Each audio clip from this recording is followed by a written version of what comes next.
भोपाल में 90 degree turning bridge मामले पर सीएम ने 7 इंजीनियरों को किया निलंबित। सुधार के लिए कमेटी की गई गठित। चर्चित भारतमाला परियोजना घोटाले में एसीबी ईओडब्ल्यू की विशेष कोर्ट ने जारी किया नोटिस। सभी 6 सरकारी अधिकारियों को कोर्ट में हाजिरी के लिए नोटिस।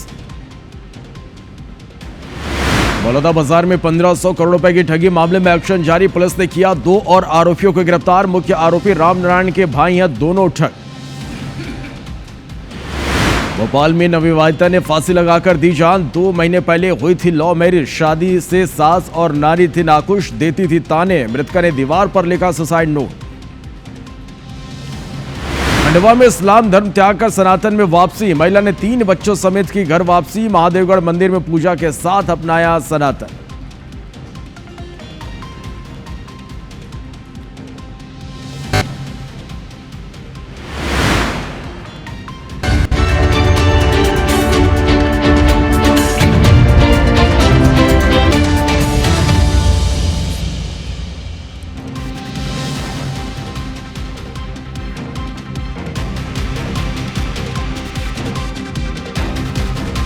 नमस्कार, गुड मॉर्निंग, सुप्रभात, जय जोहार। मैं हूं आपके साथ श्रवण तंबोले। इस बुलेटिन में देखेंगे देश, दुनिया, मध्य प्रदेश, छत्तीसगढ़ की तमाम बड़ी खबरों को।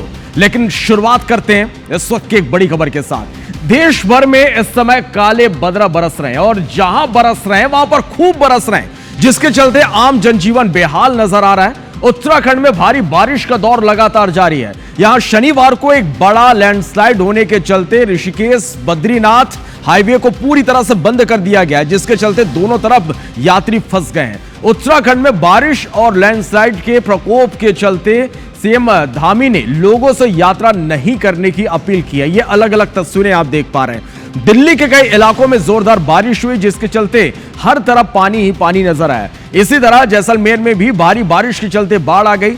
जहां तक नजर जाती है वहां हर तरफ पानी भरा हुआ नजर आ रहा है। हालात इस कदर खराब है कि शहर के गलियों से लेकर लोगों के घरों में पानी भर गया है। चौक चौराहे पानी में डूब गए हैं। इतने नहीं, जैसलमेर के सरकारी अस्पताल में भी पानी भर गया है। मरीजों का पूरा वार्ड जलमग्न हो गया है, जिसके चलते यहां खासी परेशानी देखने को मिली। वहीं एमपी में तेज हवा चलने और बारिश को लेकर येलो अलर्ट जारी किया गया है। मौसम विभाग ने भोपाल, भिंड, मुरैना, जबलपुर, बालाघाट, सिवनी और दमोह, मंडला, डिंडौरी समेत अनूपपुर में भारी बारिश को लेकर अलर्ट जारी किया है। तो ये अलग अलग जगहों की आप तस्वीरें देख पा रहे हैं। देश भर में इस समय काले बदरा बरस रहे हैं। जहां बरस रहे हैं वहां पर खूब बरस रहे हैं, जिसके चलते आम जनजीवन बेहाल नजर आ रहा। उत्तराखंड में भारी बारिश का दौर लगातार जारी है। शनिवार को एक बड़ा लैंडस्लाइड होने के चलते ऋषिकेश बद्रीनाथ हाईवे बंद हो गया, जिसके चलते दोनों तरफ यात्री फंस गए। उत्तराखंड में बारिश और लैंडस्लाइड के प्रकोप के चलते सीएम धामी ने लोगों से यात्रा नहीं करने की अपील की। वहीं दिल्ली के कई इलाकों में जोरदार बारिश हुई, जिसके चलते हर तरफ पानी ही पानी नजर आया। इसी तर्ज पर जैसलमेर में भी भारी बारिश के चलते बाढ़ आ गई। जहां तक नजर जाती है वहां हर ओर पानी ही पानी भरा नजर आया। हालात इस कदर खराब है कि शहर की गलियों से लेकर लोगों के घरों में पानी भर गया है। चौक चौराहे पानी में डूब गए। इतना ही नहीं, जैसलमेर के सरकारी अस्पताल में भी पानी भर गया है। मरीजों का वार्ड जलमग्न हो गया है, जिसके चलते यहां खासी परेशानी देखने को मिल रही है। वहीं एमपी में भी तेज हवा चलने और बारिश को लेकर येलो अलर्ट जारी किया गया। मौसम विभाग ने भोपाल, भिंड, मुरैना, जबलपुर, बालाघाट, सिवनी और दमोह, मंडला, डिंडौरी समेत अनूपपुर में भारी बारिश को लेकर अलर्ट जारी किया गया है।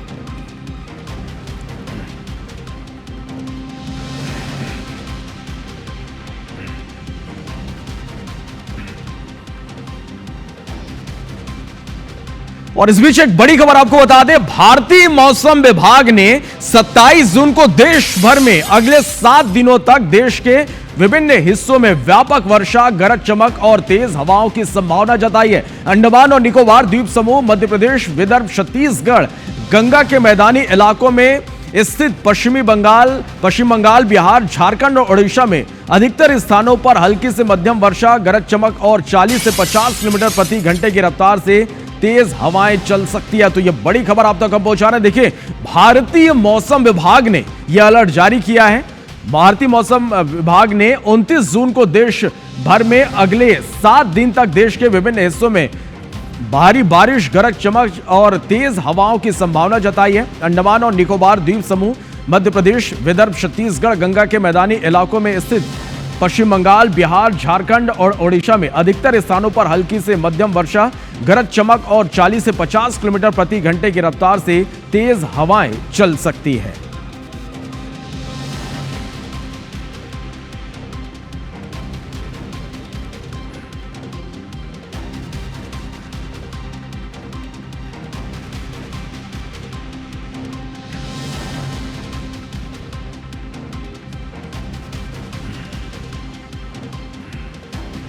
तो देखिए किस तरह से भारतीय मौसम विभाग ने भारी बारिश को लेकर यह अलर्ट जारी किया है।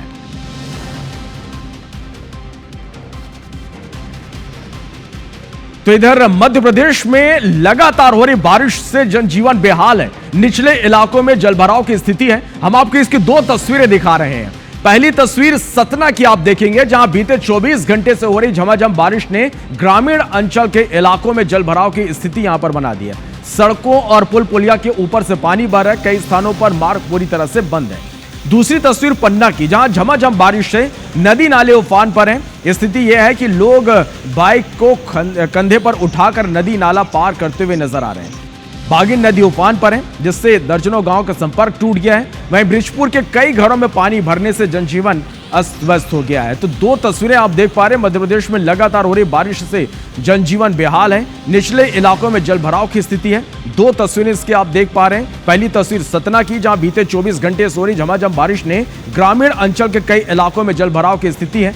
सड़कों और पुल पुलियों के ऊपर से पानी लगातार यहां पर बह रहा है। तस्वीरें आप देख पा रहे हैं कि किस तरह से भारी बारिश के बाद यहां पर स्थिति किस तरह से अब बदल चुकी है।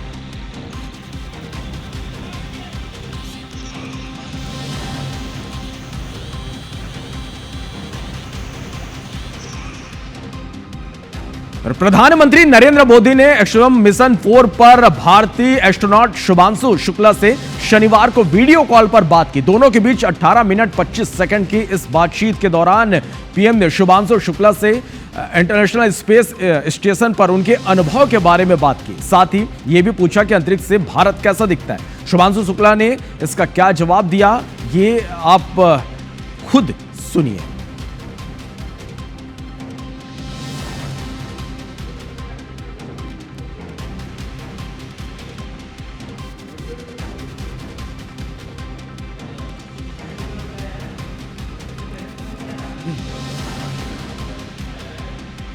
40 करोड़ भारतवासियों की भावनाएं भी हैं। मेरी आवाज में सभी भारतीयों का उत्साह और उमंग शामिल है। अंतरिक्ष में भारत का परचम लहराने के लिए मैं आपको हार्दिक बधाई और शुभकामनाएं देता हूं। मैं ज्यादा समय नहीं ले रहा हूं, तो सबसे पहले तो ये बताइए, वहां सब कुशल मंगल है? आपकी तबीयत ठीक है? जी प्रधानमंत्री जी, बहुत बहुत धन्यवाद आपकी विशेष का और 140 करोड़ मेरे देशवासियों की विशेष का। मैं यहाँ बिल्कुल ठीक हूँ, सुरक्षित हूँ। आप सबके आशीर्वाद और प्यार की वजह से बहुत अच्छा लग रहा है। बहुत नया एक्सपीरियंस है ये, और कहीं ना कहीं बहुत सारी चीज़ें ऐसी हो रही हैं जो दर्शाती हैं कि मैं और मेरे जैसे बहुत सारे लोग हमारे देश में और हमारा भारत किस दिशा में जा रहा है। ये जो मेरी यात्रा है, ये पृथ्वी से ऑर्बिट की 400 किलोमीटर तक की जो छोटी सी यात्रा है, ये सिर्फ मेरी नहीं है। मुझे लगता है कहीं ना कहीं हमारे देश की भी यात्रा है। बिकॉज जब मैं छोटा था, मैं कभी सोच नहीं पाया कि मैं एस्ट्रोनॉट बन सकता हूँ, लेकिन मुझे लगता है आपके नेतृत्व में आज का भारत ये मौका देता है और उन सपनों को साकार करने का भी मौका देता है। तो ये बहुत बड़ी उपलब्धि है मेरे लिए, और मैं बहुत गर्व फील कर रहा हूँ कि मैं यहाँ पे अपने देश का प्रतिनिधित्व कर पा रहा हूँ। धन्यवाद प्रधानमंत्री। अच्छा शुभ, अंतरिक्ष की विशालता देखकर सबसे पहला विचार क्या आया आपको? प्रधानमंत्री जी, सच में बोलो तो जब पहली बार हम लोग ऑर्बिट में पहुंचे, अंतरिक्ष में पहुंचे, तो पहला जो व्यू था वो पृथ्वी का था। और पृथ्वी को बाहर से देख के जो पहला ख्याल और पहला जो थॉट मन में आया वो ये था कि पृथ्वी बिल्कुल एक दिखती है, और दूसरी चीज़ जो बहुत नोटिसेबल थी, जब पहली बार भारत को देखा तो हम मैप पे पढ़ते हैं भारत को, हम देखते हैं बाकी देशों का आकार कितना बड़ा है, हमारा आकार कैसा है, वो मैप पे देखते हैं, लेकिन वो सही नहीं होता क्योंकि वो एक हम 3D ऑब्जेक्ट को 2D यानी पेपर पे हम उतारते हैं। भारत सच में बहुत भव्य दिखता है, बहुत बड़ा दिखता है। भोपाल के 90 डिग्री टर्निंग वाले ऐशबाग आरोपी के निर्माण में हुए गंभीर लापरवाही पर मुख्यमंत्री डॉक्टर मोहन यादव ने 8 अफसरों को सस्पेंड करने के निर्देश दिए। मुख्यमंत्री ने सोशल मीडिया एक्स पर लिखा, जांच रिपोर्ट के आधार पर लोक निर्माण विभाग के 8 इंजीनियर्स के खिलाफ कार्रवाई की गई। 2 सीई समेत 7 इंजीनियर्स को निलंबित किया गया। एक रिटायर्ड एससी के खिलाफ विभागीय जांच की जाएगी। इस प्रोजेक्ट में आरओबी की त्रुटिपूर्ण डिजाइन पेश करने पर निर्माण एजेंसी और डिजाइन कंसल्टेंट दोनों को ब्लैकलिस्ट किया गया। आरओबी में सुधार के लिए कमेटी बनाई गई है। सुधार के बाद ही आरओबी का लोकार्पण किया जाएगा। सस्पेंड किए गए अधिकारियों में मुख्य अभियंता जीपी वर्मा और संजय खांडे, कार्यपालन यंत्री जावेद शकील, शबाना रज्जाक, सहायक मंत्री शामुल सक्सेना, उप यंत्री उमा शंकर मिश्रा, रवि शुक्ला, 7 रिटायर्ड अधीक्षण यंत्री एपी सिंह शामिल है। मामला सामने आने के बाद national highway authority of India से जांच कराई थी। एनएचएआई ने ब्रिज में 35 से 40 किलोमीटर प्रति घंटा अधिक गति से गाड़ी नहीं चलाने का सुझाव दिया है। ऐसे में इस ब्रिज को रीडिजाइन करने का फैसला लिया गया है।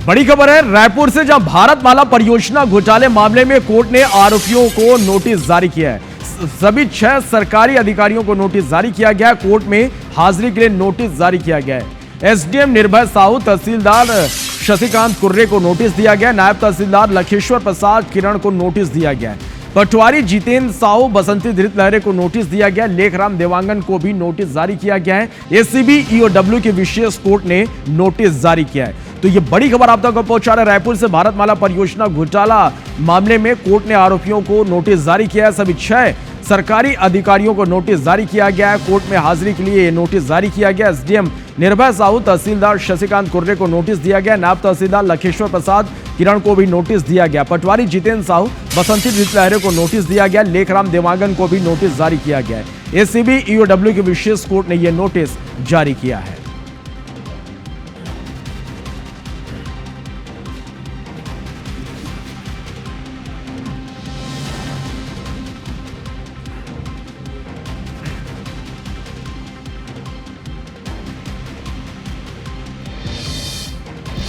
और बड़ी खबर है रायपुर से, जहां वाणिज्य कर विभाग के ट्रांसफर ऑर्डर में एक बड़ी चूक हुई है। मर चुके कर्मचारियों का ट्रांसफर कर दिया गया। दयाशंकर नेताम का दिसंबर 2024 में निधन हुआ था। 27 जून की ट्रांसफर लिस्ट में उनका नाम है। दूसरे विभाग की ज्वाइनिंग कर चुके कर्मचारी का भी ट्रांसफर लिस्ट में नाम है। सत्या गुप्ता ने महिला बाल विकास विभाग में ज्वाइन किया है। किरकिरी के बाद संशोधन लिस्ट जारी करना पड़ा। तो यह बड़ी खबर आप तक पहुंचा रहा है रायपुर से, जहां वाणिज्य कर विभाग के ट्रांसफर ऑर्डर में एक बड़ी चूक हुई है। मर चुके कर्मचारियों का ट्रांसफर कर दिया गया। दयाशंकर नेताम का दिसंबर 2024 में निधन हो गया था। 27 जून की ट्रांसफर लिस्ट में उनका नाम है। कुछ विभाग को ज्वाइन कर चुके कर्मचारियों का भी ट्रांसफर सूची में नाम है। सत्या गुप्ता ने महिला बाल विकास विभाग ज्वाइन किया है। किरकिरी के बाद संशोधन लिस्ट जारी करना पड़ा।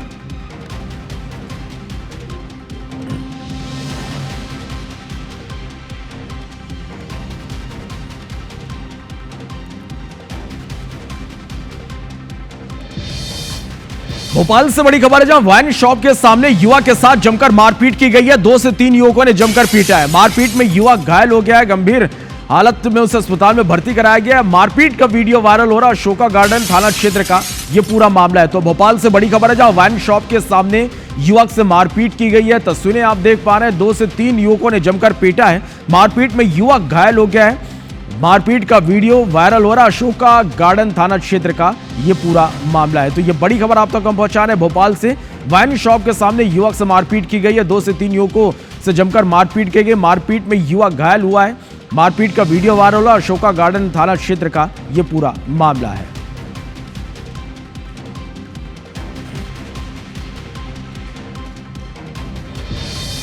और एक बड़ी खबर है रीवा से, जहां सरपंच और सरपंच पति के साथ मारपीट हुई है। ग्रामीणों ने दोनों के साथ मारपीट की है। गांव में बन रही सड़क को खराब कर रहे थे ग्रामीण। सरपंच के मना करने पर ग्रामीणों ने पिटाई की। मारपीट में सरपंच और सरपंच पति घायल हुए। दोनों का इलाज जारी है। मनगवा थाना क्षेत्र के मड़ी खुर्द की यह घटना है। तो रीवा से यह बड़ी खबर है, जहां सरपंच और सरपंच पति के साथ मारपीट की गई। ग्रामीणों ने दोनों के साथ मारपीट की है। गांव में बन रही सड़क को खराब कर रहे थे ग्रामीण। सरपंच के मना करने पर ग्रामीणों ने पिटाई कर दी। मारपीट में सरपंच और सरपंच का पति घायल हुआ है। दोनों का इलाज जारी है। मनगवा थाना क्षेत्र के मड़ी खुर्द की ये घटना है।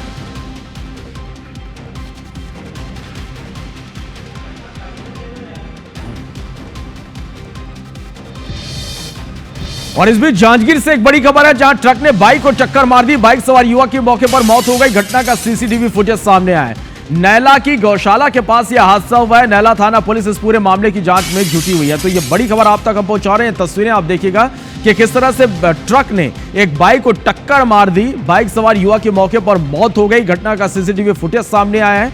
नैला की गौशाला के पास यह हादसा हुआ है। नैला थाना पुलिस इस मामले की जांच में जुटी हुई है। तो जांजगीर से यह बड़ी खबर है, जहां ट्रक ने बाइक को टक्कर मार दी। बाइक सवार युवक की मौत हो गई। घटना का सीसीटीवी सामने आया है। नैला की गौशाला के पास यह हादसा हुआ है। नैला थाना पुलिस इस मामले की जांच में जुटी हुई है।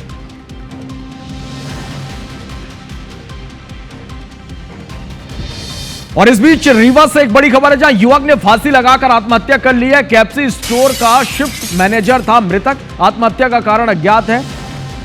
मैया थाना क्षेत्र की यह घटना है। मैया थाना क्षेत्र की यह घटना बताई जा रही है। पुलिस जांच में जुटी हुई है। तो रीवा से यह बड़ी खबर है, जहां युवक ने फांसी लगाकर आत्महत्या कर ली। केएफसी स्टोर का शिफ्ट मैनेजर था मृतक। आत्महत्या का कारण अज्ञात है। अमिया थाना क्षेत्र की यह घटना है। पुलिस मामले की जांच में जुटी हुई है।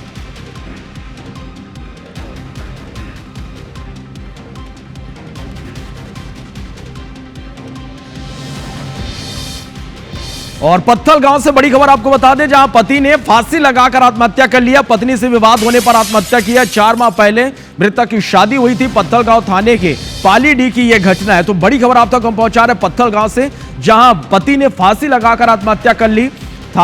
पत्नी से विवाद होने पर आत्महत्या की है। 4 माह पहले युवक की शादी हुई थी। पत्थल गांव थाने के पालीडीह की यह घटना है। तो पत्थल गांव से यह बड़ी खबर है, जहां पति ने फांसी लगाकर आत्महत्या कर ली। पत्नी से विवाद होने पर आत्महत्या की। 4 महीने पहले इनकी शादी हुई थी।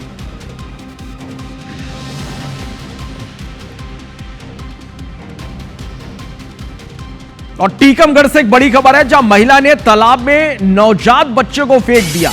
अन्य महिला ने तालाब में कूदकर नवजात की किसी तरह जान बचाई है। पुलिस ने आरोपी महिला को गिरफ्तार कर लिया है। गंभीर हालत में बच्चे को अस्पताल में भर्ती कराया गया है। मामले की जांच में कोतवाली पुलिस जुटी हुई है। तो बड़ी खबर आप तक पहुंचा रहे टीकमगढ़ से, जहां महिला ने तालाब में नवजात बच्चे को फेंक दिया।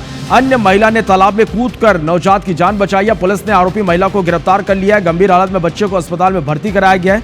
मामले की जांच में कोतवाली पुलिस जुटी हुई है।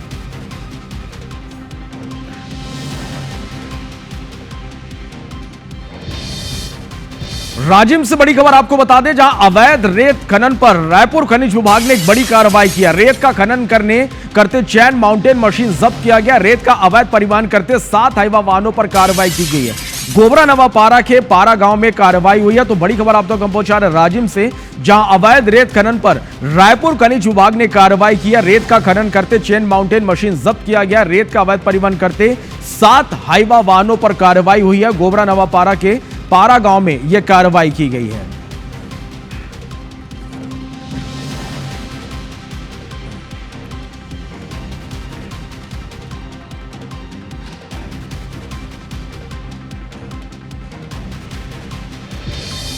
और बड़ी खबर है खंडवा से, जहां एक मुस्लिम महिला ने अपने 3 बच्चों के साथ सनातन धर्म अपना लिया। महादेवगढ़ मंदिर में धार्मिक अनुष्ठान के साथ चारों ने सनातन धर्म अपनाया। सभी ने भगवान शंकर की महाआरती की। इस्लाम त्याग कर सनातन धर्म अपनाने वाली हसीना ने कहा कि सनातन धर्म अपनाकर घर वापसी की है। हसीना भी ने बेटे फरीद, राशिद और असलम के साथ सनातन धर्म अपनाया है। बताया जा रहा है कि हसीना अब रुक्मणी, फरीद, अक्षय, असलम, अजय और राशिद को राजकुमार नाम दिया है। महादेवगढ़ प्रमुख अशोक पालीवाल ने बताया कि इस साल 1 दर्जन से ज्यादा लोगों ने सनातन धर्म अपनाया है।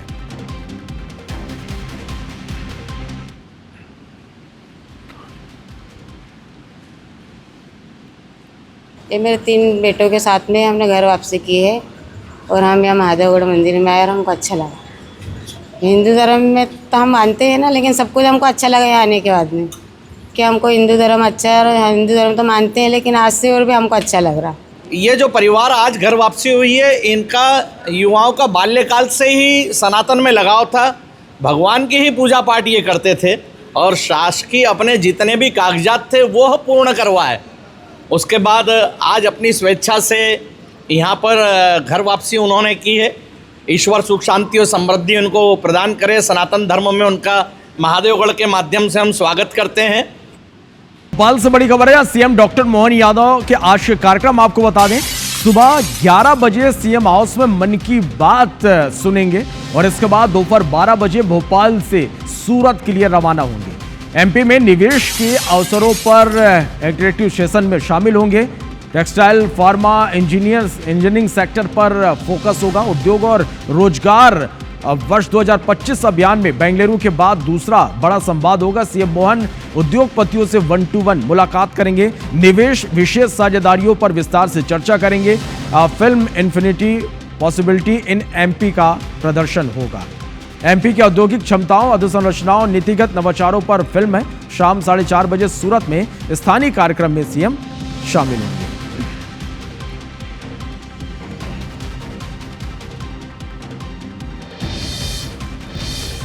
और रायपुर से बड़ी खबर है, छत्तीसगढ़ में आधुनिक आयुर्वेद प्रसंस्करण इकाई का लोकार्पण आज होगा। सीएम विष्णुदेव साय लोकार्पण कार्यक्रम में शामिल होंगे। दुर्ग के जामगांव में कार्यक्रम का आयोजन होगा। मंत्री केदार कश्यप कार्यक्रम की अध्यक्षता करेंगे। 27.87 एकड़ क्षेत्र में 36.47 करोड़ की लागत से बने आयुर्वेद प्रसंस्करण इकाई 1000 से अधिक लोगों को रोजगार मिलेगा। प्रतिवर्ष लगभग 50 करोड़ रुपए मूल्य के उत्पाद तैयार किए जाएंगे। राष्ट्रीय अंतर्राष्ट्रीय बाजार में हर्बल ब्रांड के उत्पाद को बढ़ावा देगी। डिप्टी सीएम विजय शर्मा के साथ संवाद होगा। सांसद, विधायक शामिल होंगे। फॉरेस्ट टू फार्मेसी मॉडल को साकार करने लोकार्पण होगा।